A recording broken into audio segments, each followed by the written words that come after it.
രാജാവിന് എന്തു ആവാലോ.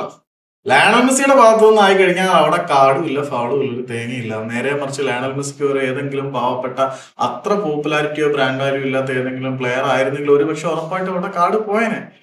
ഇന്ന് മത്സരത്തിൽ ലയണൽ മെസ്സി ഹാട്രിക് അടിച്ചു, വൻ പെർഫോമൻസ് നടത്തി, കിടിലമായി. പക്ഷേ റഫറിയുടെ ഭാഗത്തു നിന്നും വഴിവിട്ട സഹായം ലയണൽ മെസ്സിക്കും അർജന്റീനയ്ക്കും കിട്ടിയിട്ടുണ്ട് എന്ന് പറഞ്ഞാൽ ഇനി അത്ര വേഗത്തിൽ ആർക്കും അതിനെ വെറുതെ തള്ളിക്കളയാൻ പറ്റത്തില്ല. 2 തവണയാണ് മന്തി എന്ന് പറയുന്ന താരത്തിന്റെ മേലെ ലയണൽ മെസ്സിയുടെ ഭാഗത്തു നിന്നും അൺവാണ്ടഡ് ബോഡി കോണ്ടാക്ട് ഉണ്ടായത്. ആദ്യം കാൽമുട്ട് വെച്ച് ആളിനെ പുഷ് ചെയ്ത് മുന്നിലേക്ക് ആക്കി, പിന്നീട് ബൂട്ട്സ് വെച്ച് അദ്ദേഹത്തിന്റെ കാലിൽ ചവിട്ടുകയും ചെയ്തു. 2 തവണ മെസ്സിയുടെ ഭാഗത്തു നിന്നും കോണ്ടാക്ട് ഉണ്ടായിട്ടുണ്ട്. ഇനി ആരൊക്കെ എന്തൊക്കെ പറഞ്ഞാലും ഉണ്ടായത് തന്നെയാണ്. മെസ്സിയുടെ ഫോക്കസ് മുഴുവൻ ബോളിലാണ് എന്ന് പറഞ്ഞാൽ പോലും എക്സസീവ് ഫോഴ്സ് പുറത്തുനിന്ന് ഉപയോഗിച്ചിട്ടുണ്ടെങ്കിൽ അത് കാർഡർഹമായിട്ടുള്ള ഫൗള് തന്നെയാണ്.